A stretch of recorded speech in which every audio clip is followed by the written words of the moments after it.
మా మిస్సెస్కి కడుపు నొప్పి వెళ్ళేస్తే కొలోస్కోపీలో క్యాన్సర్ అని తేలింది.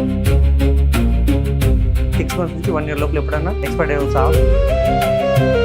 ఇక్కడ నుంచి పునర్జన్మకు వచ్చి ఇప్పుడు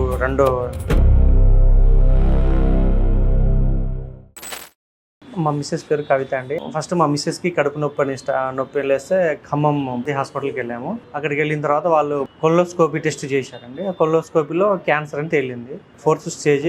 మేము ఆ చేతులు ఏం లేదండి, మహా అంటే 6 months 1 year అని చెప్పారు వాళ్ళు. ఇక్కడ నుంచి పునర్జన్మకు వచ్చి ఇప్పుడు రెండో మంత్ అండి. ఇది ఫస్ట్ టైం తీసుకెళ్ళాము, అది పర్లేదండి, బాగానే ఉన్నది అని చెప్పి రెండో టైం వచ్చాము. బయట ఫుడ్ కూడా ఏం తిన, అసలు ఇంట్లోనే వండుకొని తింటారు తప్ప అసలు ఎట్లా వచ్చింది తెలియదు. ఆ స్టేజ్లో దాటిపోయింది, ఏం చేయలేము. 6 months నుంచి 1 year లోపల ఎప్పుడైనా ఎక్స్పైర్ అయ్యవచ్చు, తీసుకెళ్ళిపోయి అని చెప్పేశారు వాళ్ళు. దానివల్ల చాలా వీక్ అయిపోయింది. అక్కడ పునర్జన్మలో ఏంటంటే ఫుడ్ తీసుకోవచ్చు, చికెన్ మటన్ తినుకోకుండా ఫుడ్ తీసుకోవచ్చు అంటే ఫుడ్ తీసుకుంటుంది. కొద్దిగా అప్పుడు కంటే ఇప్పుడు కొద్దిగా యాక్టివ్గా ఉన్నది, కొద్దిగా పర్లేదు. ఇంకో నెల పడుతుంది అని తెలుసు.